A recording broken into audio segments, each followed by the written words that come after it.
Friends, good afternoon to all of you. आज हम लेके आए हैं रचना विधा और लेखक, जो हम ट्रिक से पढ़ेंगे।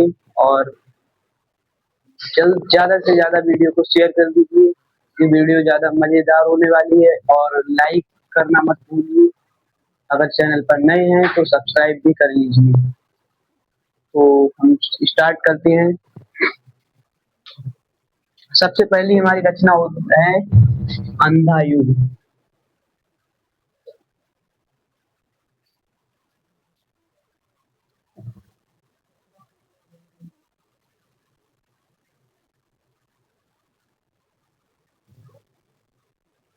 अंधा युग, इसकी विधा है काव्य।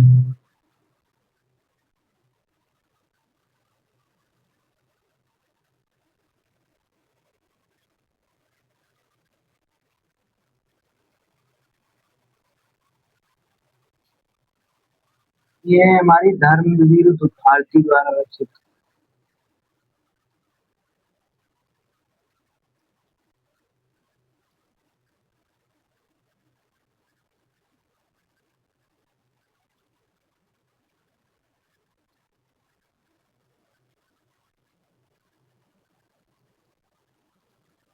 अब इसे याद कैसे रखना है, तो याद करने का सिंपल लॉजिक है। अंधा युग, तो अंधा युग में सूरदास कैसे थे? अंधे थे। और सूरदास क्या लिखते थे? काव्य। तो कॉमन सी बात है, अंधा युग क्या होगा? काव्य। और जब काव्य होगा तो काव्य कौन लिखता है? भारत के लोग। तो क्या हो गया? भारती। तो अंधा युग हो गया काव्य, धर्मवीर भारती।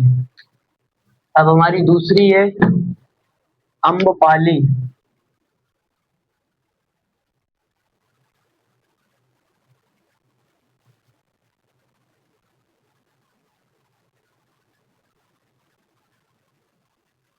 नाटक है ये हमारा।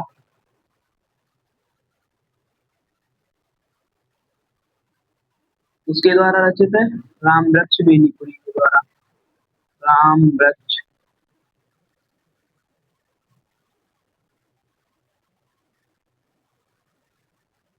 बेनीपुरी के द्वारा रचित।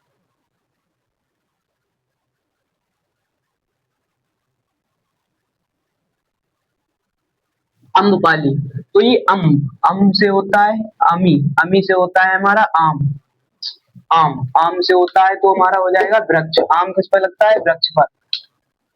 तो क्या हो गया? राम वृक्ष बेनीपुरी।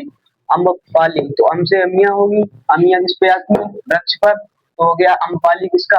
राम वृक्ष बेनीपुरी का। क्या हो गया? नाटक। और इसमें पाली है तो संस्कृत है, इसका मतलब नाटक हो गया। अम्बपाली, अमिया से वृक्ष। तो आपको इतना ही याद रखना है, अम्बपाली अमिया से वृक्ष, वृक्ष से राम वृक्ष बेनीपुरी। और तो इस प्रकार से हो गया अम्बपाली नाटक राम वृक्ष बेनीपुरी जी का। तो यहाँ से हम 30 अगली पर चलते हैं। अगली है हमारी अजात चंद्रगुप्त।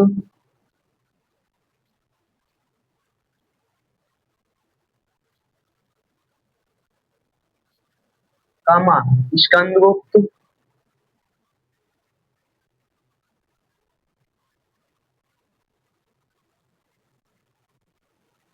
जन्मेजय का नाम यज्ञ।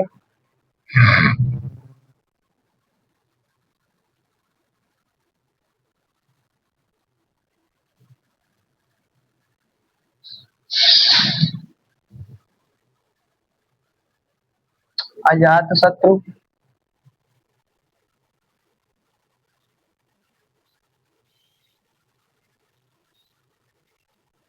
ये सभी क्या होंगे? हमारे नाटक। क्योंकि चंद्रगुप्त, चंद्रगुप्त है इसमें तो हमारा एक टीवी में शो आता है चंद्रगुप्त और अजात शत्रु। चंद्रगुप्त हमारा आता है तो वो क्या है? एक नाटक है। तो इसे याद करेंगे नाटक से। और जन्मेजय का नाम यज्ञ है तो जा है आगे, यहाँ पे जा है तो इसका मतलब ये सभी क्या हो, किसकी होंगी? जयशंकर प्रसाद की।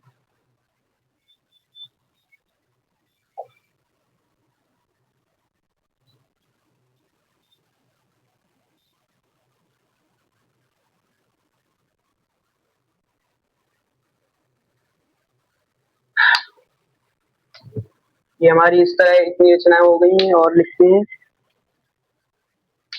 अतीत के चलचित्र।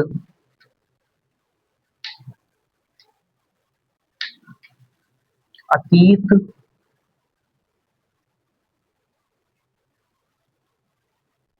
के चलचित्र।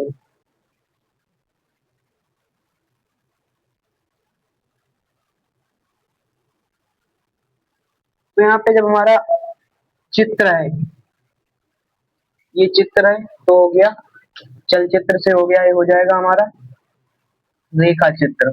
चित्र यहाँ पर भी है और यहाँ पर भी आ जाएगा, ये हो गया हमारा रेखा चित्र। अब आइए इसके लेखक को कैसे याद रखें। तो लेखक मुझे भी नहीं पता है, कैसे याद रखें, उसे याद कर लेना, महादेवी वर्मा।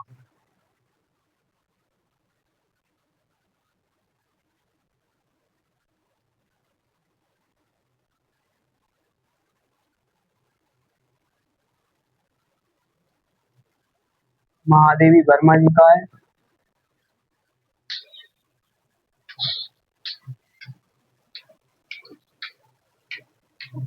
अब यहाँ पर हमारी अगली आती है अथाह सागर।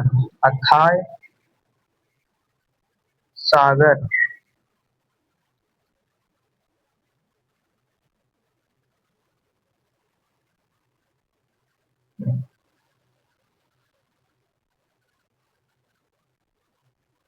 यहाँ पे अथाह सागर है और ये है आलोचना।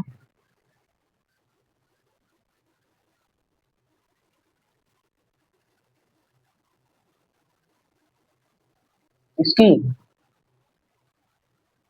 जयप्रकाश भारती।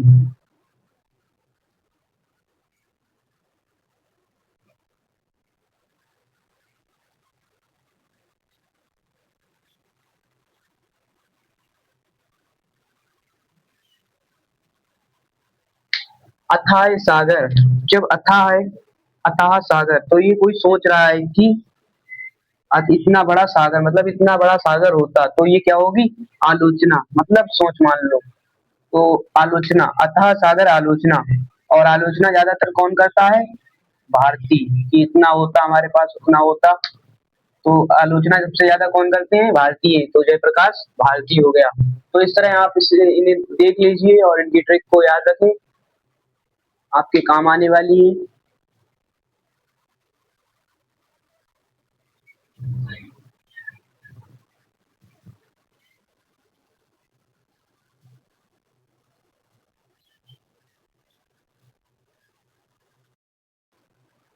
तो बढ़ते हैं अगली रचनाओं की तरफ।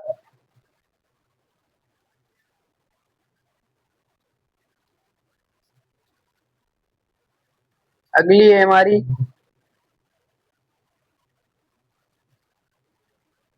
अनाम दास का पोथा।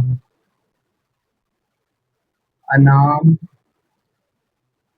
दास का पोथा।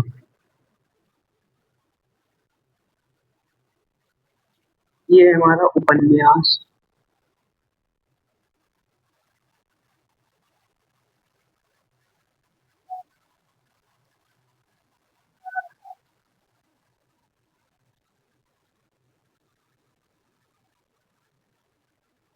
उपन्यास हजारी प्रसाद द्विवेदी।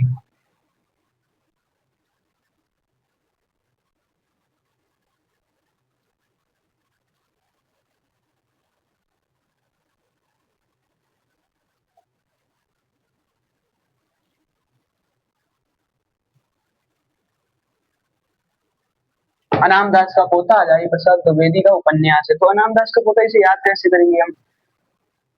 तो अनाम दास का पोथा, तो जो इसको हम कर देते हैं, पोथा को पोछा कर देते हैं। पोछा, पोछा कुछ जो लगाएगा उसकी क्या लगेगी, हाजिरी। तो हाजिरी से हमें क्या मिलता है, हजारी प्रसाद द्विवेदी। तो अनाम दास का पोता हजारी प्रसाद द्विवेदी और उपन्यास हो जाएगा। अनाम दास का पोता उपन्यास हजारी प्रसाद द्विवेदी। और अपनी खबर,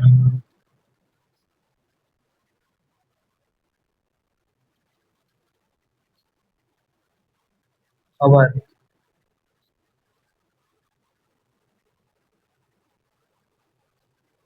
ये जो हो जाएगी आत्मकथा।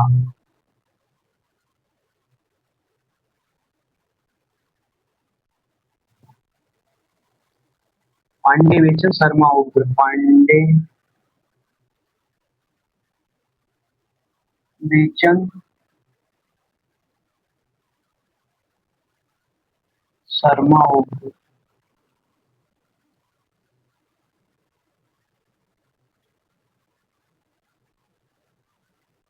अब यहाँ पे अपनी खबर आत्मकथा पांडे बेचन शर्मा उग्र, इसे कैसे याद कीजिए? इसे याद करने की सिंपल लॉजिक है, इसे हम याद रखेंगे अपनी खबर। अपनी खबर कब नहीं होगी? अपनी खबर जब ही नहीं होगी जब किसी काम को लेकर हम ज्यादा उग्र होंगे, मतलब किसी कोई काम करना है तो हम अपनी खबर नहीं रखेंगे। तो इस प्रकार से अपनी खबर किसकी होगी? उग्र की। तो उग्र से पांडे वैसे शर्मा उग्र। और जब अपनी खबर होगी, लिखोगे अपनी खबर के बारे में तो क्या होगा? हम खुद सोच रहे हैं, आत्मकथा मतलब अपने आप लिख रहे हैं, तो ये क्या हो गया? आत्मकथा। अपनी खबर आत्मकथा पांडे विचन शर्मा उग्र। आत्मकथा।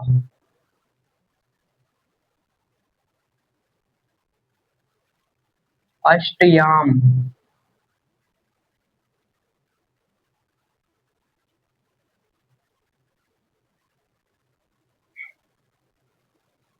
ये हो जाएगी ब्रज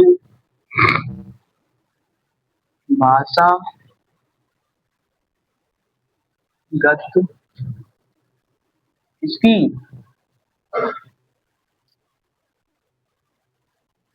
ये हो जाएगी नाभादास।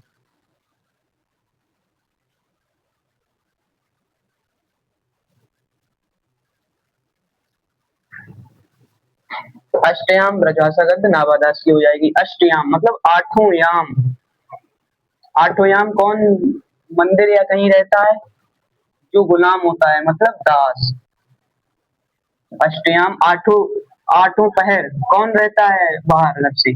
जो गुलाम होता है किसी का, तो क्या होगा? दास। दास से होता है नाभादास, तो फिर अष्टयाम किसका हो गया? नाभादास। और अधिकतर आठों याम कौन क्या करता है, कहाँ? मतलब संत ही लोग ही तो रहते हैं, तो संत कहाँ रहते हैं ज्यादातर? ब्रज में। तो क्या हो गया? अष्टयाम ब्रजभाषा गद्य नाभादास। इसी तरह आगे बढ़ते हैं। अर्धनारीश्वर, अर्ध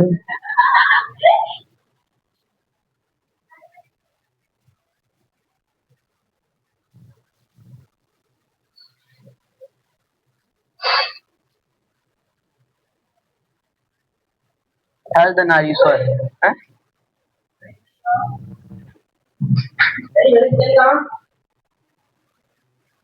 ये हो जाएगा हमारा निबंध।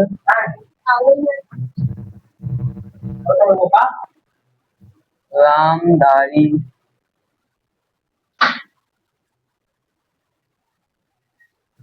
सिंह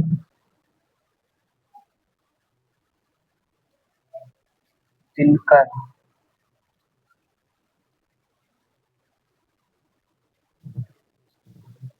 अर्धनारीश्वर निबंध रामधारी सिंह दिनकर, इसे कैसे याद रखते हैं? तो यहाँ पर धार ईश्वर, ईश्वर यहाँ पे क्या निकल रहा है? ईश्वर, ईश्वर निकल रहा है। तो ईश्वर कौन होते हैं? भगवान कौन होते हैं? दिनकर से होता है सूर्य। तो अर्धनारीश्वर निबंध किसका हो गया? रामधारी सिंह दिनकर का। अर्धनारीश्वर निबंध रामधारी सिंह दिनकर। अनंत आकाश,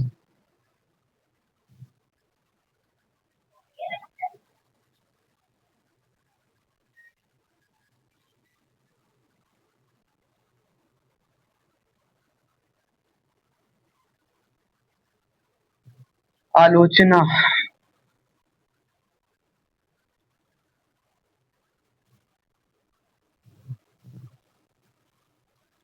अनंत आकाश हमारा हो गया आलोचना। इसका आलोचना सबसे ज्यादा कौन करता है? अनंत आकाश आलोचना। आलोचना किसने ज्यादा की है? जय प्रकाश भारती, भारती करते हैं।